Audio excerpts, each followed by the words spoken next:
नमस्कार। धर्म ज्ञान गाथा में आपका स्वागत है। आप लोगों के प्रशंसा, आप लोगों के लाइक और कमेंट्स के लिए बहुत बहुत धन्यवाद। आप लोगों ने बहुत उत्साहवर्धन किया और मुझे इस चीज़ की खुशी है कि लोग इसमें इंटरेस्ट लेकर के मेरे वीडियोस को देख रहे हैं और मुझसे कुछ प्रश्न भी पूछे। और बहुत स्वागत करूंगा यदि आप वीडियो देखने के बाद कहीं कोई शंका हो या कोई सूचना, कोई जानकारी ऐसी चाहते हो, तो अगर आप कमेंट करें और मुझसे वो प्रश्न पूछें तो बताने में मुझे बहुत हर्ष होगा, बहुत खुशी होगी। एक छोटा सा प्रश्न आया मेरे पास। मेरे पिछले वीडियो को देख करके मैंने पितृपक्ष के विषय में बताया था कि पितृपक्ष के समय हम लोगों को तिल का प्रयोग नहीं करना चाहिए। विशेष रूप से जो लोग बड़े हैं, जिनको श्राद्ध कर्म करना है, तिल का प्रयोग वर्जित है। मैंने उड़द के लिए भी कहा था। तो इसमें कुछ लोग ऐसा करते हैं कि तिल उड़द के समान, जैसे उड़द के दाल के बड़े बड़ा बनाया जाता है, वो माना जाता है कि श्राद्ध कर्म में विशेष रूप से पितरों के लिए जो पकवान बनाए जाते हैं उसमें उड़द के दाल के पकवान भी होने चाहिए। तो शंका थी मन में, प्रश्न आया कि क्या ये उड़द के दाल का बड़ा अगर हम बनाते हैं तो प्रसाद ले सकते हैं?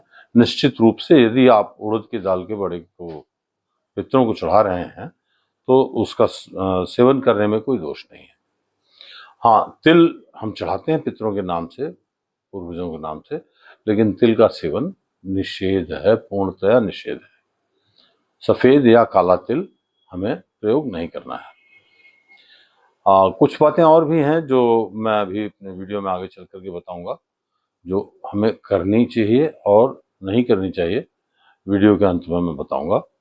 अभी मैंने पिछले वीडियो में कहा था कि ये विषय एक ऐसा छोटा विषय नहीं है कि 5-10 मिनट के समय में इसको पूरी तरह से समझाया जा सके, लेकिन मैं प्रयास करूंगा।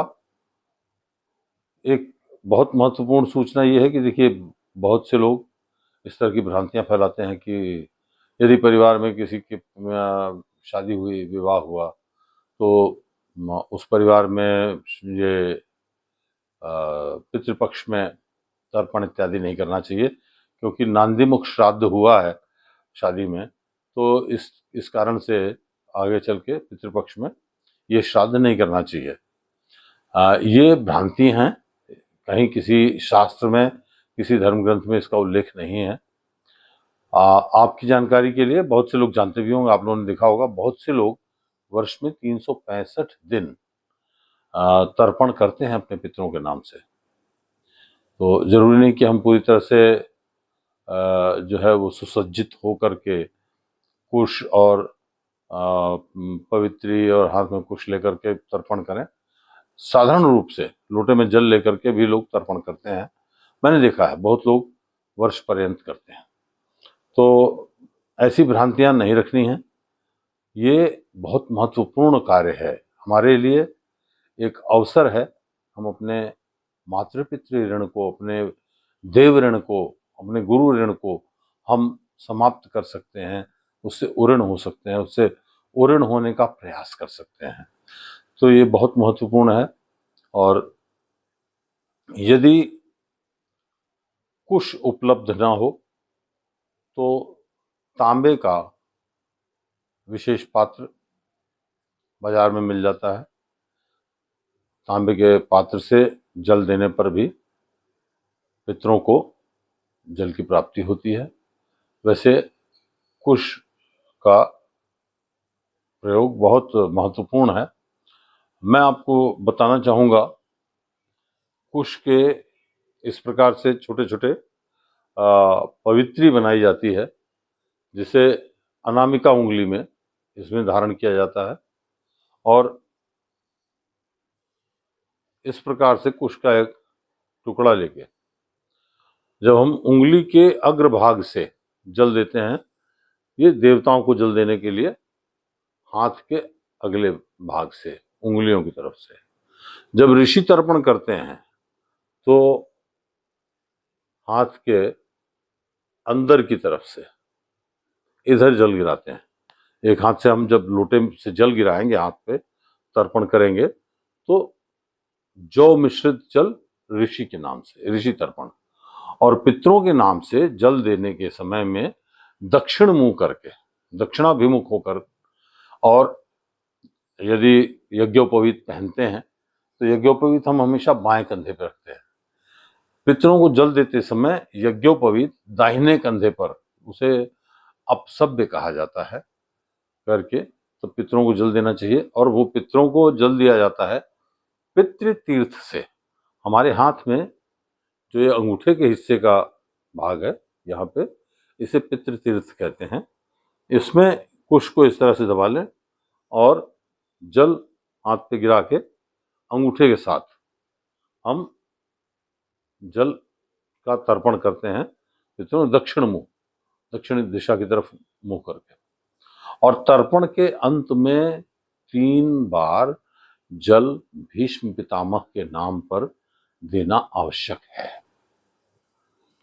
तो ये बहुत महत्वपूर्ण है, इसके विषय में जान लें। यदि कहीं किसी प्रकार का कोई शंका, कोई संदेह हो तो कृपया आप मुझे कमेंट में पूछें, मैं निश्चित रूप से आपके प्रश्नों का उत्तर दूंगा।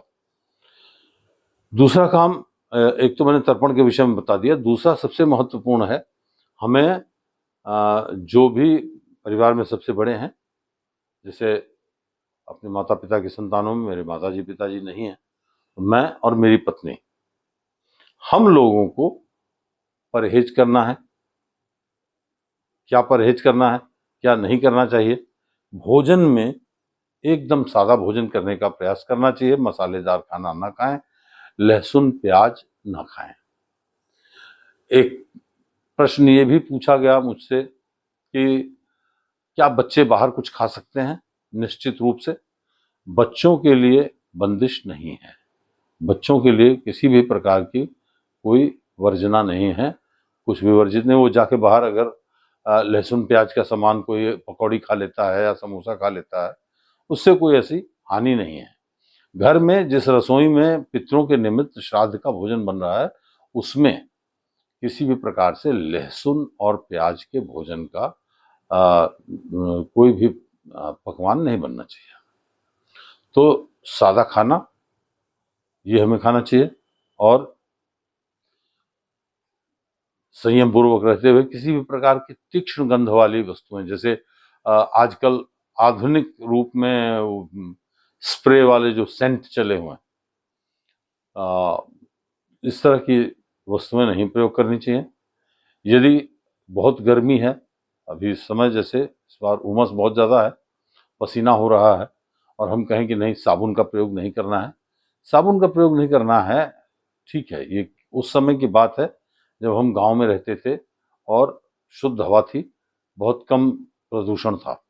अब प्रदूषण की स्थिति ये है कि अगर एक दिन आप साबुन नहीं लगाएंगे तो अगले दिन दुर्गंध के मारे आप अपने आप को नहीं बर्दाश्त कर पाएंगे। तो पितृ जो है उससे कैसे प्रसन्न होंगे अगर हम, हमारे शरीर से दुर्गंध आ रही है? तो साबुन का प्रयोग किया जा सकता है, इसमें कोई विशेष वर्जना नहीं है। वस्त्र धुलने के लिए धोबी को नहीं देने चाहिए। अपने सिर में, यदि मान लीजिए मैं तर्पण कर रहा हूं और रात में सिर में दर्द है, तो अपने सिर पे तेल, नारियल का तेल या आंवले का तेल रख सकते हैं। दोबारा मैं कहूँगा, बहुत तेज खुशबूदार जैसे नवरत्न तेल और इस तरह के तेल ना रख के साधारण तेल जिनमें बहुत ज़्यादा तीक्ष्ण गंध ना हो, इन सब चीज़ों का प्रयोग हम कर सकते हैं। तो आज के वीडियो में मैं इतना ये सूचनाएं आपके साथ साझा कर रहा हूं। फिर और भी बहुत सारी अभी पितृपक्ष की सूचनाएं मैं आगे देता रहूंगा। मेरे पास एक सुझाव और आया था बीच में, एक दर्शक ने कहा कि आपने वीडियो अंग्रेजी भाषा में भी बनाएं, ताकि कुछ लोग, दक्षिण भारत के लोग या कुछ लोग जो विदेशों में जाकर के हमारे सनातन धर्मी बस गए हैं, जो हिंदी नहीं समझ सकते हैं, उनकी सहायता के लिए अगर मैं वीडियो अंग्रेजी में बनाऊं तो इस तरह के सुझाव का भी स्वागत है। मैं प्रयास करूंगा आगे निकट भविष्य में और वीडियो मैं बनाऊंगा इस विषय में, और मैं बराबर प्रयास करता रहूंगा कि मैं सूचनाएं आपके साथ साझा करता रहूं। धन्यवाद।